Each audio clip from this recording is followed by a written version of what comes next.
Hi everyone! I wanted to share with you here today how I created a back pocket for my spring journal. So I made the tough decision to remove the back pocket for a number of reasons, but I really liked it and I like using a back pocket, so I did want to create one for me and thought I would show you how I went about doing that. So I started just with a piece of 8.5 by 11 and used an old journal to be able to just trace along the line of where that back pocket was. And you can see I left a little space on the right hand side and the bottom there because that's where the flaps are going to be to fold in. I think I made mine a little bit closer to an inch, but probably between 1/2 and 3/4 an inch is probably a little bit better. Mine were a little bit wider than I think I would like them to be. So then you're just going to cut this out to create yourself a pattern. And if you don't have an old journal, you could also do this really easy by just doing a straight line from the top right corner to the bottom left corner. And then you're going to want to fold over that excess on the right hand side. And you can see it, there's a little bit of a triangle at the top there that you'll have to cut off. And then the same thing at the bottom. You'll want to fold up the excess at the bottom. This is just kind of making a pattern for yourself on here. And then I cut off that little extra triangle on the top from the fold over. And then I used a piece of cardstock that I had found at Hobby Lobby. There's so many to choose from, and I just love the daisies that I chose. But you turn it over to the back side, and you just put down the pattern that you made on the back side so that you can trace and know where you're going to cut on the actual cardstock that you're going to use for your pocket. So you'll simply trace from your pattern and then simply cut that out.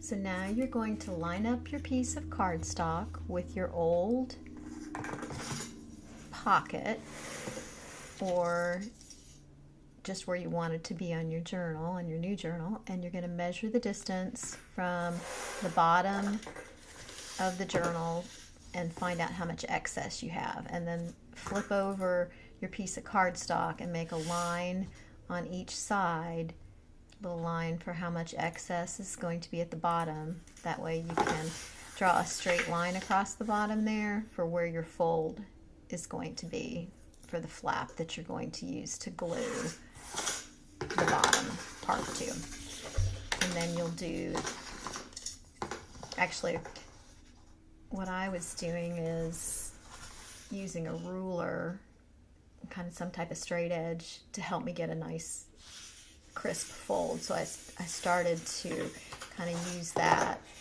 as a starting point, and that way you can get your fold in the right spot.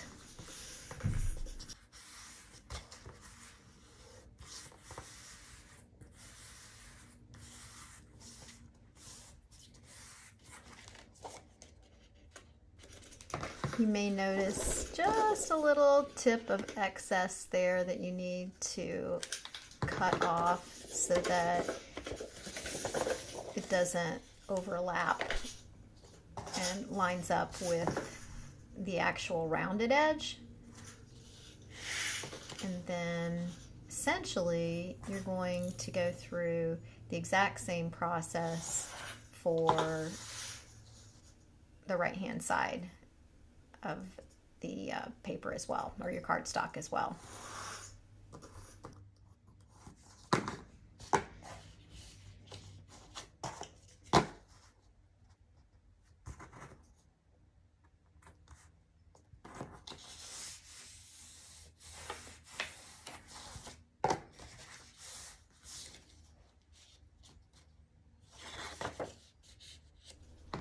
And then when you have both your folds, you're going to need to make one little cut from the bottom up to the first bottom fold line on the right hand side fold line. That way you can flip the excess in to each other, and essentially you are ready to glue your pocket on at this point.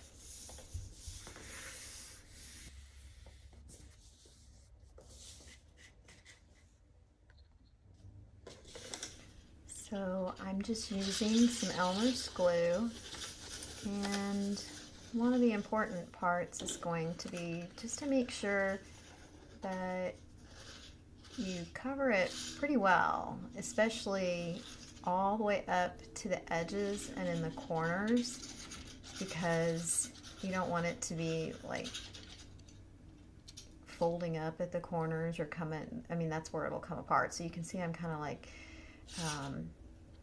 really smoothing it out all the way and covering the entire flap here so that we've got really good coverage and we'll be able to stick really well, especially all the way out to the edges.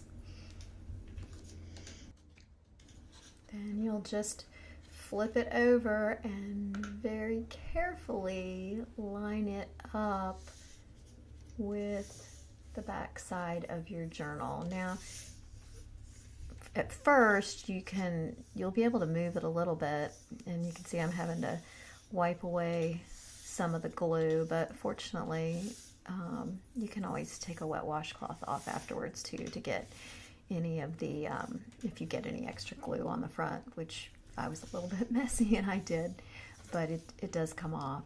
So then just really pressing it down and kind of holding it there for a bit so that you get really good adherence.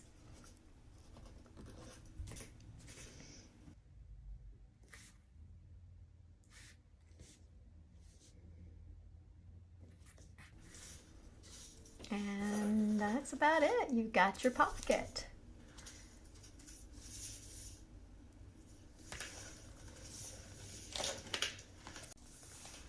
So I just finished it up by weighting it down so that you would get a really strong seal on it, and then just waiting. If you have enjoyed this video, please give me a thumbs up and let me know how you think it looks in the comments. I think it turned out really good. I'm really excited to use it, and I'd love to see what you all come up with as well.